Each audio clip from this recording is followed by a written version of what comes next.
In terms of challenges, I think it's kind of more about what was there before and what we're starting to hear now, as in when CLM first started and everybody was looking for contract management software, it was very kind of repository based. Businesses were looking at the contracts themselves and how they wanted to review them, how they wanted to store them, and it was really looking at the contracts in isolation. Now we find from speaking to businesses, the main problems they're identifying in their processes very much to do with collaboration with commercial teams, other areas of the business, and what we will call internal customers, how long those processes take. So just to give you an example, it might be something like sales gets a contract in on counterparty terms, needs it reviewed, and that back and forth communication as to what actually needs to be done and what the context is a far bigger kind of waste of time really than what's in the individual contract itself. Why is it now important? Well, I think if you look at other areas of a business, any corporate, look at sales, look at marketing, you wouldn't be able to imagine a sales team operating without a functioning CRM or sales enablement software nowadays. Like marketing, for example, you wouldn't expect them to be working without a lead gen tool. Legal's really been left behind, even behind the likes of kind of purchasing, procurement, in that all they've really had is Microsoft Office or the Google Suite to use for their legal matters. I think a lot of businesses are starting to see the huge kind of return on investment benefits in CLM software, and as kind of the whole global economic situation gets worse, things get tighter, budgets get more constrained, deals need to close and they need to close faster. Everybody's working to a kind of quarterly, annual forecast that needs to happen. So there's a few things you can do there, whether it's a case of speeding up that deal cycle and what you can do throughout the contracting process to speed it up, or whether it's just a case of your commercial team being more enabled in their conversations with legal to work together as better business partners. But the solution isn't getting more lawyers, because nobody has enough budget to be able to afford that amount more staff.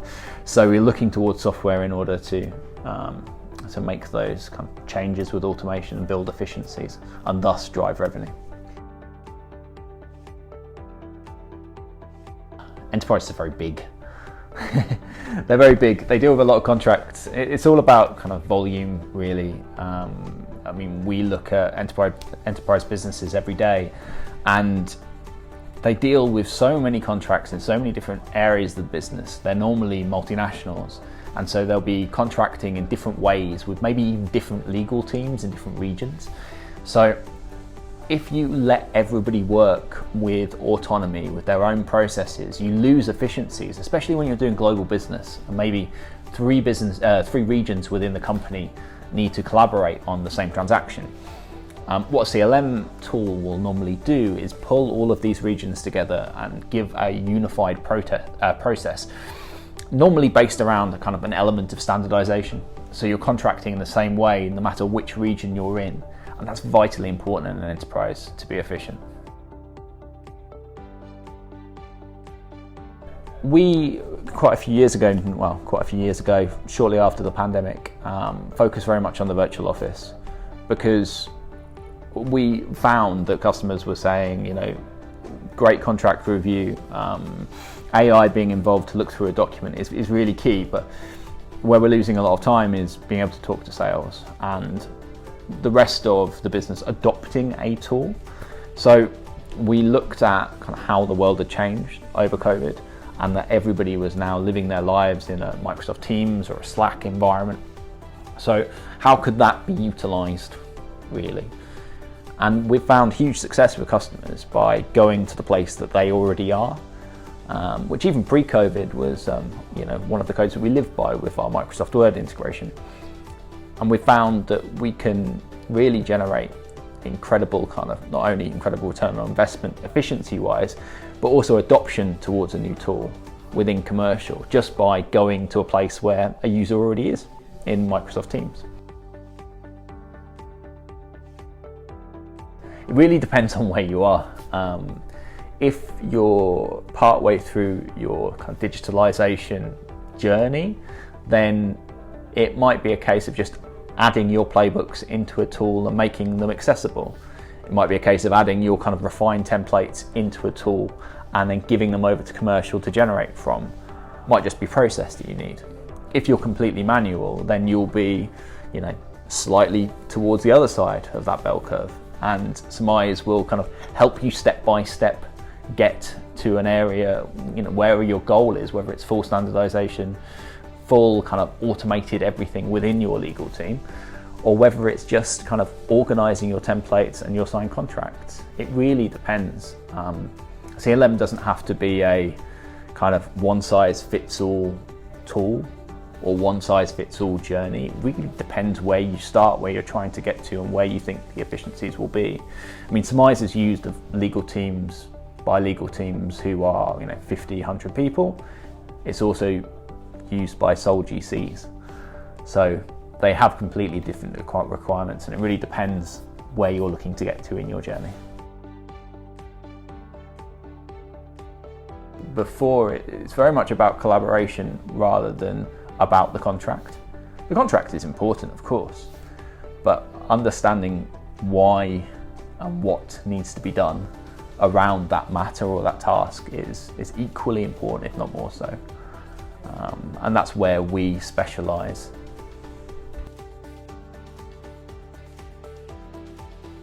I'm going to give a politician's answer here and say it's pretty much anything that is going to be most impactful for the user, really.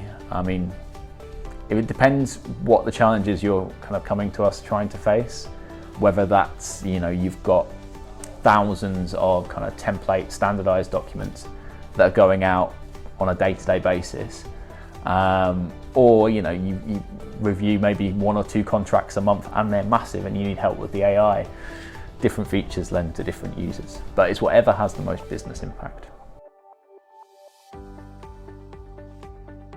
Okay, product. It's got to be product. We have some really, really cool developments coming, and I have personally been very, very excited about kind of some elements that we're building out within the virtual office, like some kind of more non-contract workflows and looking at different ways that legal can help the rest of the business. The kind of ask legal functionality, as we're calling it at the moment, being brought to our customers as it's been really popularly requested. Oh, it's fast paced. You come in every morning and you never know really, besides your diary, what you're going to be doing that day. We move at the rate of knots. You can have an idea, and that idea can kind of come to you at some point, and it might be 24 hours later you're in front of the head of product, HR, marketing, sales, whoever, and suddenly that idea is starting to turn into a plan and a task and a goal, and then a few weeks later you'll have something tangible. And it's really amazing being able to work in a business where you can have that level of impact in such a short space of time. Okay, I would go with innovative, disruptive, and probably passionate, I'd say. Reasons why, I think they all kind of sum up our approach. You've got lots of people here who really, really care and are really excited to come to work every day and trying to give a kind of disruptive new approach to digital contracting.